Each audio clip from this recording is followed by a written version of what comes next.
Szanowni Państwo, o teraz. Szanowni Państwo, jeszcze o chwilkę cierpliwości poprosimy, bo mam sygnały od wielu dziennikarzy, że próbują zaparkować w tej okolicy, więc będziemy im kibicować i poczekamy jeszcze 4-5 minut. Dziękuję za cierpliwość.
Jeszcze raz dzień dobry, Szanowni Państwo. Tym razem już oficjalnie zaczynamy konferencję prasową poświęconą zakupowi rękopisu muzycznego ballady F-moll Fryderyka Chopina. Bardzo serdecznie witam Panią Hannę Wróblewską, Ministrę Kultury i Dziedzictwa Narodowego.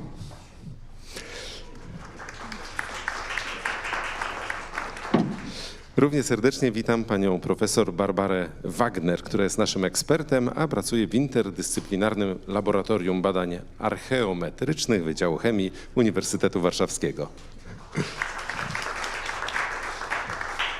Są z nami także pan dyrektor Artur Szklener, dyrektor Narodowego Instytutu Fryderyka Chopina, doktor Seweryn Kuter, kustosz Muzeum Fryderyka Chopina, a także pan dr Marcin Konik, kierownik działu informacji naukowej Instytutu Chopina. A ja nazywam się Aleksander Laskowski i jestem rzecznikiem prasowym Instytutu Chopina. Pani minister, to jest sensacja, że mamy taki rękopis i ministerstwo nam to umożliwiło. Ja to stwierdzam, a teraz proszę o komentarz.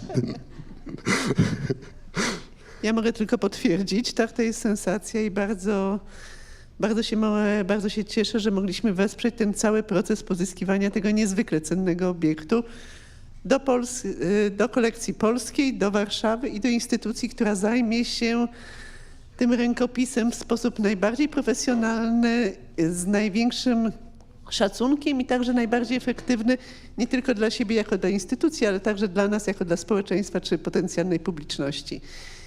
Nie będę przemawiać długo, bo chętnie oddam pola znawców. Podkreślę tylko, że państwo i ja i wszyscy tu zgromadzeni wiemy, jak ważny jest to moment, jak to jest dla nas ważne i cenne, że trafia do nas trafia do nas rękopis, trafia do nas oryginalny obiekt. Moja dusza muzealnika z poprzedniego życia wyrywa się i cieszy nie tylko z tego, że zbiory polskie są wzbogacane, ale też popatrzyłam, jak profesjonalnie, jak dokładnie, jak z wielkim szacunkiem przeprowadzono cały proces pozyskiwania tego dzieła. Możemy być pewni, że to, o czym mówimy, jest autentyczne. Proszę Państwa, to jest bardzo ważne, o tym zaraz oddam tutaj głos, natomiast chcemy wierzyć, że to, co mamy w polskich kolekcjach, jest rzeczywiście tym, o czym mówimy. To jest prawdziwe, choć zdarza się to bardzo, w przypadku rękopisów Chopina chyba bardzo rzadko, prawda? Więc to jest skarb, oddaję głos i bardzo się cieszę, że mogłam być częścią tego procesu. Za co oczywiście ogromnie dziękujemy. Ja, szanowni państwo, od razu uprzedzę pytanie mediów o cenę tego rękopisu i dokładne źródło jego pochodzenia. Jest zastrzeżone umową, że tej informacji ujawnić nie możemy, a wiem, że to pytanie miało się pojawić po państwa stronie, więc uprzedzam fakty. Pan dyrektor Artur Szklener teraz powie nam o znaczeniu tego rękopisu i dla naszego muzeum, ale i dla chopinologii jako ważnej dziedziny nauki. Dzień dobry Państwu. Przede wszystkim na początku chciałem podziękować Pani Ministrze za to, że w ogóle ten zakup był możliwy, dlatego że cały proces, o którym mówimy, zaczął się dosyć dawno, już w 2021 roku, bo wtedy w czasie akurat trwania poprzedniego konkursu chopinowskiego po raz pierwszy dostałem informację, że potencjalnie jest możliwy do nabycia jeden z ważnych rękopisów Chopina. I po wyrażeniu wstępnego zainteresowania ze strony Instytutu dopiero w tym roku, na początku roku pojawiła się ponownie ta informacja, że właściciele są gotowi ten rękopis odsprzedać. I wiedząc już, potwierdzając to, że rzeczywiście mamy do czynienia z potencjalną poważną transakcją, zwróciłem się do naszego organizatora, do pani ministry i w trybie absolutnie ekspresowym dostaliśmy zgodę i fundusze na zakup tego rękopisu. To bardzo ważne, dlatego że bez tej decyzji cały ten proces by się nie udał. To była niezwykle trudna transakcja. Pani ministra już powiedziała o tym, że przeprowadziliśmy szereg badań. Rzeczywiście tak się stało. Natomiast może zacznę od samego początku. Dlaczego jest to ważny rękopis? Szanowni Państwo, Fryderyk Chopin niezwykle cenił swoje rękopisy muzyczne i był to dla niego bardzo żmudny, bardzo trudny proces. W pewnym sensie był to ostatni etap jego pracy twórczej, dlatego że większość muzyki tworzył w głowie, przy fortepianie, tworzył w swojej wyobraźni. Jeżeli powstawały jakieś szkice, to nie mamy o nich żadnego pojęcia, nie ma po nich żadnego śladu. To, co zostało, to są de facto już pewne warianty jego utworów. I ponieważ Chopin był wspaniałym improwizatorem, wielkim improwizatorem, wielu komentatorów twierdziło, że improwizował dużo bardziej śmielej, dużo dalej muzycznie niż zapisywał swoje nuty, to za każdym razem, kiedy wykonywał swoje kompozycje, nawet wtedy, kiedy już były wydrukowane, to je zmieniał. I teraz, jeżeli mamy do czynienia z rękopisem, to możemy porównywać, i to jest najważniejsze, możemy porównywać różne fazy rozwoju kompozycji, tworzenia tej kompozycji. Zatem możemy próbować rozumieć Fryderyka Chopina jako twórcę.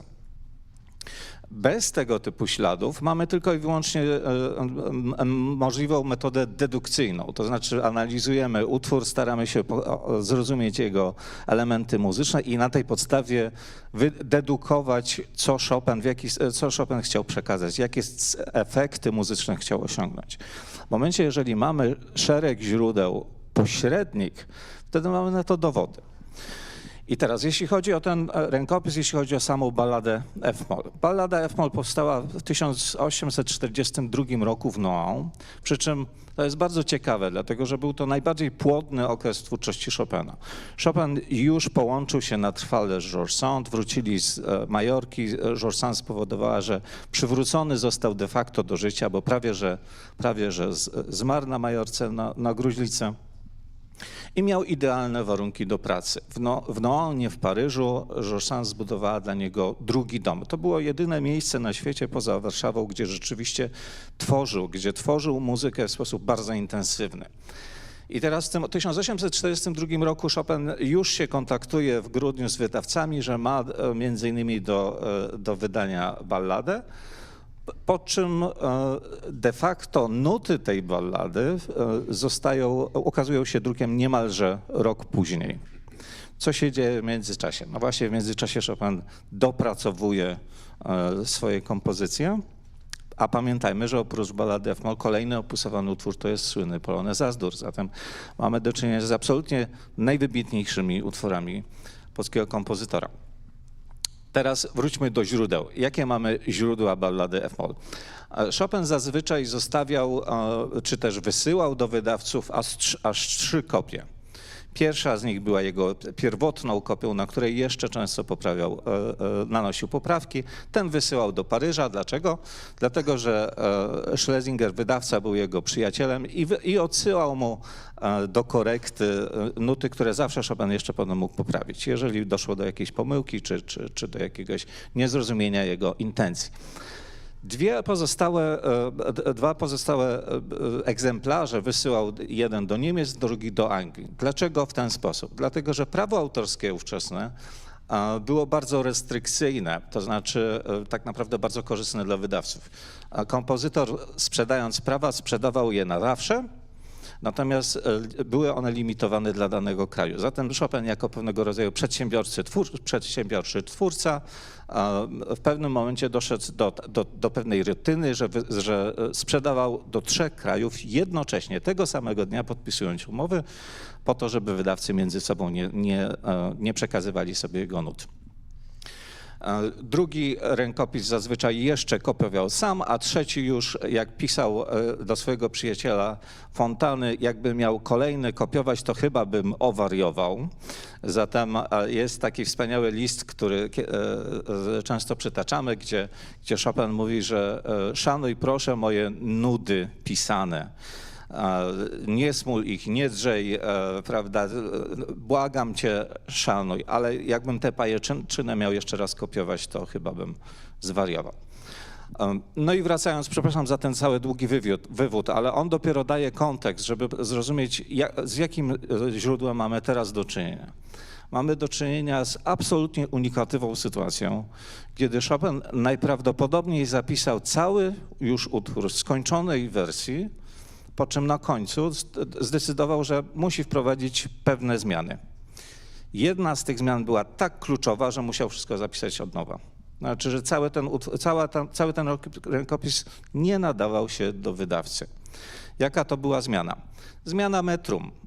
Jeżeli państwo, którzy są muzykami, wiedzą państwo doskonale, że jeżeli zmienimy metrum z pierwotnego, które to było 6/4, czyli podstawą muzyczną, podstawą rytmu muzycznego była ćwierćnuta, Chopin zmienił na 8, w tym momencie przepisanie całego tego rękopisu tak, żeby zmienić wartości wszystkie, było praktycznie niemożliwe. Na komputerze można to zrobić szybko. Ręcznie, piórem na papierze jest to praktycznie niemożliwe bez absolutnie dewastacyjnych w przyszłości błędów. Zatem Chopin prawdopodobnie zdecydował, że ten rękopis odłoży, musi go napisać jeszcze raz w nowym metrum. Moglibyśmy dosyć długo tutaj dyskutować i już zmienić charakter tej konferencji na muzykologiczny, żeby odpowiedzieć na pytanie, dlaczego zmienił metrum z 6/4 na 6/8. Powiem tylko bardzo skrótowo. Chopin skomponował 4 ballady, to jest 4. ostatnia. W drugiej i w trzeciej stosował rzeczywiście metrum 6/8, czyli to docelowe. W pierwszej było metrum 6/4. Zatem prawdopodobnie pierwsza myśl była taka, żeby wrócić do początku, żeby wrócić do koncepcji, którą miał na początku, jak tworzył pierwszą balladę. Dlaczego zmienił na 8? Prawdopodobnie dlatego, że chciał, aby ta kompozycja była grana nieco bardziej potoczyście, w sposób nieco bardziej. Obawiał się prawdopodobnie, że przy typie muzyki, przy typie narracji kantyleny, która jest w tym utworze, jeżeli podstawą będą ćwierćnuty, to może on zbyt zamierać muzycznie, dramaturgicznie, a powinien być właśnie potoczysty. I dodał potem w wydaniu też oznaczenie tempa, które oznacza tak jakby chodząc, ale con moto, czyli z ruchem, ruchliwie, dosyć ruchliwie. No więc to są okoliczności, które sprawiają, że ten rękopis jest absolutnie unikatowy, ale oprócz tego jest jeszcze wisienka na torcie. Znaczy, jeżeli się przyjrzymy już bardzo szczegółowo zapisom melodii, to dojdziemy do wniosku, że konsekwentnie w całym tym rękopisie, nie jest to cały rękopis tego utworu, niestety, prawdopodobnie gdzieś w jego dziejach został zdekompletowany, ale 4 strony to jest bardzo duża część utworu. Słowem, w całym tym fragmencie, w całym tym rękopisie konsekwentnie Chopin zmienił temat. Mam nadzieję, że dzisiaj pan Andrzej Wierciński zgodzi się, żeby pokazać nam różnicę, dlatego że ten temat znamy wszyscy doskonale i jest wręcz szokujące, że na takim etapie, kiedy Chopin już miał utwór skończony, tak ważną zmianę wprowadził, konsekwentną zmianę w głównym temacie kompozycji. I ostatni argument, dlaczego ten rękopis jest tak ważny. Nie mamy drugiego kompletnego rękopisu tego utworu. Jedynie zachował się również niekompletny, tak zwany edycyjny, zatem rękopis fragmentu, czy też fragment rękopisu bardziej, który był przeznaczony dla wydawcy niemieckiego, zatem prawdopodobnie trzeciej wersji. Jeżeli ta, którą mamy dzisiaj, jest pierwszą, prawdopodobnie druga była przeznaczona dla francuskiego wydawcy, a trzecia już musiała być bardzo wygładzona, bardzo czytelna.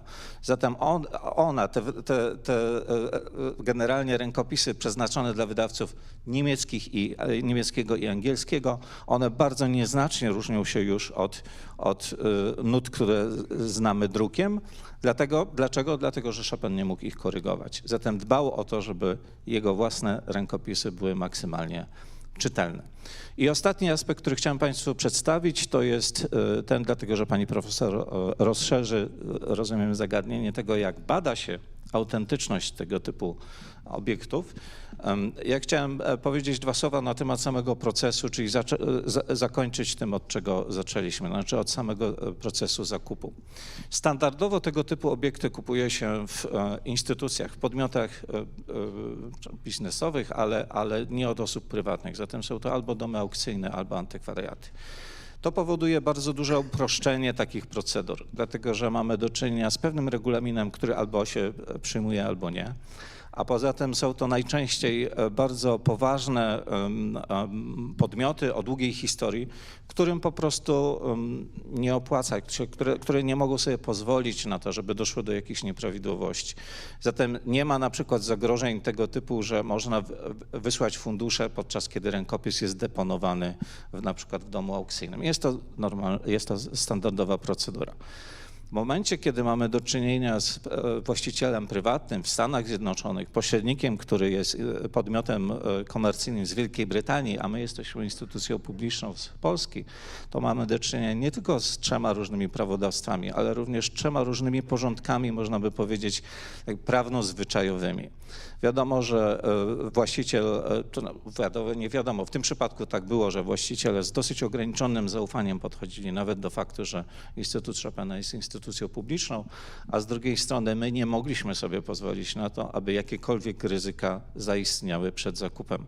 Zatem udało nam się wynegocjować taki scenariusz, że rękopis jeszcze nie będąc naszą własnością został sprowadzony do Polski, zatem mieliśmy pełną informację, pełny dostęp nie tylko do jego samego, ale też jego stanu zachowania, mógł zostać poddany szybkim, ale bardzo intensywnym, drobiazgowym badaniom. I mogę Państwa zapewnić, że jest to w tej chwili chyba jeden z najlepiej zbadanych, wszechstronnie zbadanych rękopisów Fryderyka Chopina. Zarówno od strony pewnych konwencji, bo pierwsza analiza, pierwsza ekspertyza dotyczyła sposobów zapisu, dotyczyła takich szczegółów jak odległości pomiędzy 5 liniami na karcie, dlatego że one z czasem się zmieniały i na tej podstawie można było dosyć dokładnie datować sam rękopis. A skończywszy na takich badaniach jak badanie samego papieru czy też atramentu. Słowem, wszystko się udało, dlatego się dzisiaj spotykamy, że cała transakcja zakończyła się de facto w momencie, kiedy środki pojawiły się na koncie właściciela, a o tego potwierdzenie mieliśmy dopiero po świętach Bożego Narodzenia, w okresie między świętami Bożego Narodzenia a Nowym Rokiem. Zatem całość, jak Państwo sobie mogą wyobrazić, była dosyć dużym również wyzwaniem logistyczno-czasowo-organizacyjnym. Dziękuję. Bardzo dziękuję, panie dyrektorze. Poproszę o mikrofon dla pani profesor Barbary Wagner. Pani profesor, to ja takie proste pytanie zadam. Jak szybko bada się rękopis Fryderyka Chopina, żeby potwierdzić jego autentyczność? Tym razem to było błyskawicznie, natomiast rzeczywiście to jest zupełnie wyjątkowa sytuacja wtedy, kiedy zostaliśmy poproszeni o wykonanie takiej ekspertyzy materiałowej bez możliwości dokonywania badań i pobrania próbki. Właściwie zostaliśmy poproszeni, żeby przyjść i obejrzeć ten rękopis. Tak? Także mogą sobie Państwo wyobrazić, że pomimo ogromnego arsenału technik instrumentalnych, którymi dysponujemy, na wszelkie pytania, czy można rękopis zawieźć do laboratorium, nie można zawieźć, nie można dotknąć, nie można, znaczy dotknąć można. Tak? I to była właśnie nasza jedyna taka droga możliwości popatrzenia, obejrzenia tego rękopisu. Uzyskaliśmy informację, że możemy wykorzystać, ale to też po konsultacji z właścicielem. Żadna decyzja nie mogła być podjęta ze względu na nasze możliwości techniczne, tylko my proponowaliśmy pewien zakres badań i wszystkie by musiały najpierw uzyskać akceptację. Jedyna akceptacja, którą uzyskaliśmy, była możliwość przeprowadzenia badań mikroskopowych i chyba Państwo macie w materiałach zdjęcia, które pokazują na jednym przykładzie zawierającym zarówno zapis 5-linii, jak i zapis nutowy, sposób zachowania różnych atramentów w różnych zakresach promieniowania elektromagnetycznego. Dzięki temu udało nam się potwierdzić, że ten atrament że ten rękopis został zapisany 2 atramentami najprawdopodobniej, które nawet przy różnych długościach oświetlenia światłem zachowują się odrobinę inaczej. Oczywiście mogą Państwo powiedzieć, że wystarczy popatrzeć na ten rękopis, niemniej jednak mamy tutaj takie potwierdzenie, że 5-linie zostały wykonane atramentem roślinnym, z niewielkim może dodatkiem soli nieorganicznych, natomiast atrament zapisu nutowego Chopina jest takim typowym atramentem, który my nazywamy atramentem żelazowo-galusowym i to jest najbardziej powszechnie stosowany atrament w całej historii Europy. Natomiast bardzo szczegółowe badania jego składu pierwiastkowego mogłyby nam tutaj zarysować taką wręcz prawdopodobnie linię stosowania zróżnicowanych atramentów na przestrzeni życia Chopina, czego patrząc i wykorzystując tylko i wyłącznie sposób oświetlenia analizowanego obiektu nie możemy powiedzieć. Także ja myślę, że jeszcze ten rękopis kryje w sobie wiele tajemnic. To, co było wspaniałe w tej współpracy, to muszę powiedzieć, że takie bardzo szczegółowe zaplanowanie możliwości wykorzystania tych podejść analitycznych, które były dozwolone. Czyli podłoże zostało ocenione przez konserwatora papieru z ogromnym doświadczeniem i takiego konserwatora, który współpracuje tutaj rzeczywiście ocenione zostało jako takie typowe, czy bardzo często pojawiające się pod względem rozmiaru, struktury, składu włóknistego, tego, co można było określić patrząc na podłoże. Ja się zajmuję od wielu lat tymi atramentami żelazowo-galusowymi, także tutaj też miałam takie wrażenie, że właśnie rzeczywiście jest to atrament charakterystyczny dla tego okresu. Pewne zmiany w rękopisie wywołane obecnością tego atramentu też świadczą o tym, że ta historia kontaktu między atramentem a podłożem jest już długa.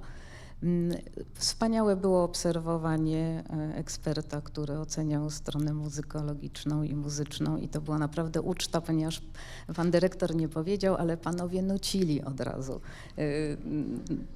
tutaj i to było zupełnie porywające. Natomiast chciałam powiedzieć, że ogromnie takie satysfakcjonujące było spotkanie się i przedyskutowanie wszystkich naszych obserwacji na bieżąco z odwołaniem się do czegoś, co ludzie z większym doświadczeniem mają, czyli do takiej intuicji. Nam nic nie zgrzytało na żadnym poziomie.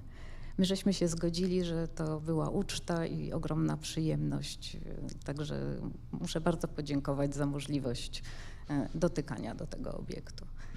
Bardzo dziękujemy także od strony muzykologicznej, od strony konserwatorskiej i od strony chemii materiałowej, od strony chemii atramentu. Wszystko się zgadza. Jeśli mogę poprosić o przekazanie mikrofonu panu kustoszowi, kustosz Muzeum Fryderyka Chopina Seweryn Kuter, w kilku słowach, co dalej? Dzisiaj ten rękopis na razie znajduje się tutaj, ale to tylko na konferencję. Szanowni Państwo, ja chciałem przede wszystkim podkreślić, że ten rękopis jest w znakomitym stanie zachowania. On ponad 100 lat przebywał w bardzo optymalnych warunkach i dzięki temu dziś możemy go tutaj Państwu zaprezentować i właściwie od dziś aż do niedzieli będzie prezentowany w Muzeum Fryderyka Chopina. To jest bardzo ważny fakt, że możemy się podzielić tym wielkim skarbem narodowym, który za chwilę trafi do specjalistycznej gabloty. Zapraszamy wszystkich od dziś do niedzieli od godziny 10 do 18 do podziwiania rękopisu. Później on, szczerze mówiąc, trafi do skarbca naszego, natomiast to nie będzie tak, że zamykamy go na spusty. Już dziś zapraszamy na otwarcie wystawy czasowej 12 czerwca. Zaprezentujemy Państwu zupełnie wyjątkową kolekcję. Mianowicie udało nam się namówić najważniejsze muzeum w Europie poświęcone epoce romantyzmu, Muzeum Życia Romantycznego w Paryżu, na podzielenie się swoją kolekcją. Przyjedzie tutaj do Warszawy ponad 70 obiektów z tej znakomitej kolekcji. Wybraliśmy, wyselekcjonowaliśmy razem z kuratorką panią Urszulą Król takie eksponaty, które pozwolą Państwu poznać sztukę, muzykę, literaturę romantyczną francuską, ale też pokażą tak naprawdę środowisko artystyczne Chopina, które w jakiś sposób wpływało na jego tożsamość artystyczną. I wtedy podczas tej wystawy, która potrwa do końca października, ponieważ ona będzie oczywiście towarzyszyć konkursowi chopinowskiemu, będą mogli Państwo na spokojnie mogli obejrzeć ten rękopis. Ja tylko chciałem podkreślić, że jesteśmy naprawdę bardzo szczęśliwi, że on trafił do zbiorów Muzeum Fryderyka Chopina, bo to nie tylko jeden z najważniejszych utworów z kanonu muzyki XIX-wiecznej, ale trzeba powiedzieć, że to jest nasz najcenniejszy autograf chopinowski, jaki do tej pory udało nam się pozyskać. Bardzo dziękuję. Teraz taki krótki wątek poboczny, ale wydaje mi się niezwykle ważny, dlatego że misją Narodowego Instytutu Fryderyka Chopina i Muzeum Fryderyka Chopina jest gromadzenie spuścizny po kompozytorze, świadectw recepcji jego twórczości, ale także zabezpieczenie wszystkich obiektów czy wszystkich informacji związanych z Fryderykiem Chopinem dla przyszłości. Słowem dbanie o dziedzictwo. I dlatego poprosiliśmy doktora Marcina Konika, żeby powiedział Państwu dosłownie w 3 zdaniach, jak to było, że dyrektor Szklener zgodził się wywieźć Chopina na Spitsbergen, jeśli dobrze rozumiem. Tak, dziękuję bardzo. To była bardzo ważna decyzja moim zdaniem, zwłaszcza wziąwszy pod uwagę nasze burzliwe dzieje. Proszę Państwa, całość kolekcji Muzeum Fryderyka Chopina została swego czasu zdigitalizowana w ramach projektu finansowanego ze środków unijnych. Te materiały zdigitalizowane, a przede wszystkim najcenniejsza ich część, czyli autografy chopinowskie, zostały, mówiąc pewnym żargonem, zapiklowane.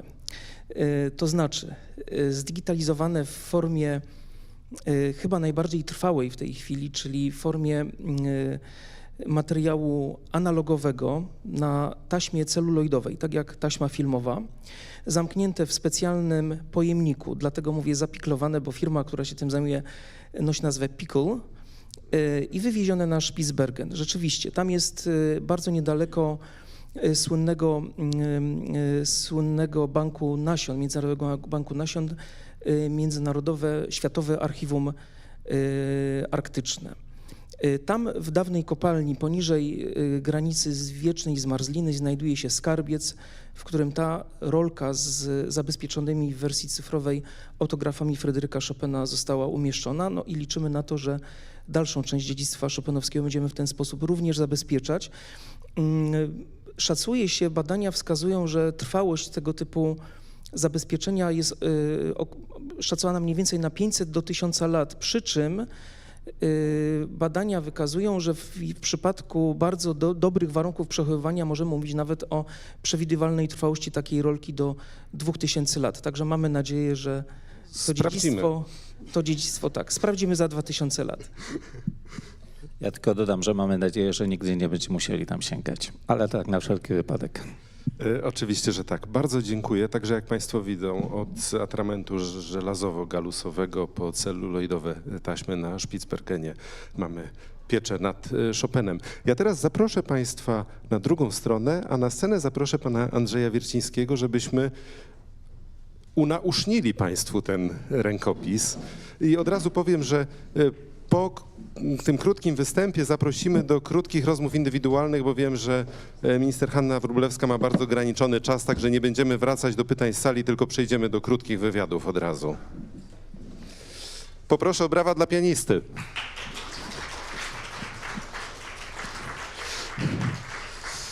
Póki przygotowujemy scenę, to potrwa rzeczywiście sekundę. Chciałem Państwu powiedzieć, że to jest element naszej konferencji, który urodził się na gorąco, za co bardzo panu Andrzejowi Wiercińskiemu dziękujemy. Kopia tego rękopisu, który znajduje się tu w gablocie, znalazła się na pulpicie, dlatego że, proszę Państwa, pan dyrektor Artur Szklener wspominał o tym, ja zrobię czysty kadr, że nie tylko zmieniło się później metrum tego utworu, ale także Chopin zmienił jeden z najbardziej rozpoznawalnych motywów, które wszyscy mamy w uszach. Także jeżeli mógłbym poprosić najpierw o tę wersję, którą znamy, tę opublikowaną motywu. Tę tak, to jest z wydania narodowego. Tak.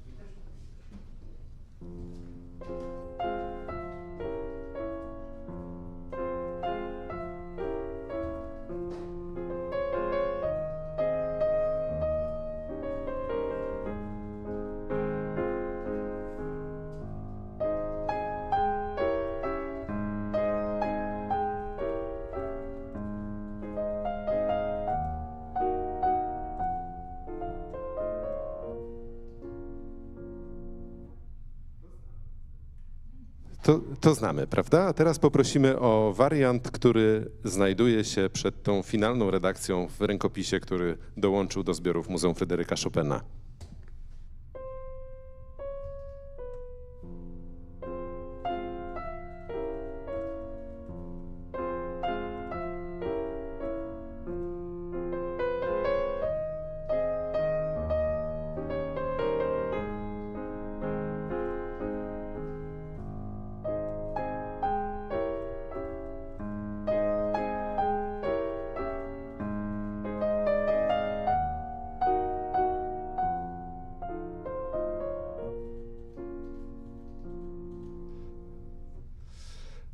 Dziękuję bardzo. Także myślę, że to jest...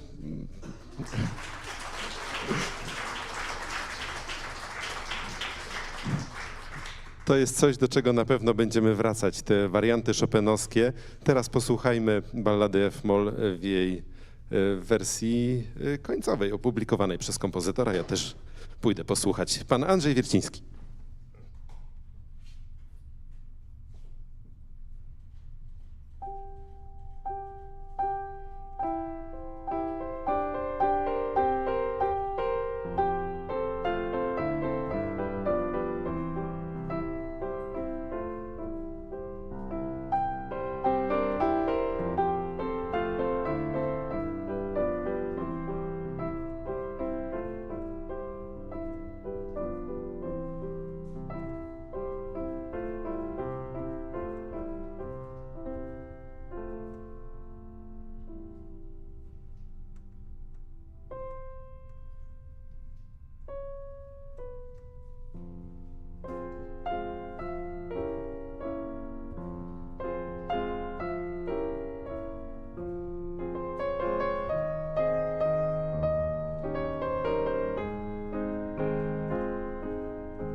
No i teraz pytanie, czy mogą Państwo sobie wyobrazić ten utwór na 6/4? Szanowni Państwo, w odpowiedzi na bardzo liczne zapytania przed konferencją odpowiadam tak, będzie czas na setki i ten czas nadszedł właśnie teraz, także łowców setek serdecznie zapraszamy tutaj do przodu. Uczestnicy konferencji będą do Państwa dyspozycji. Bardzo dziękuję.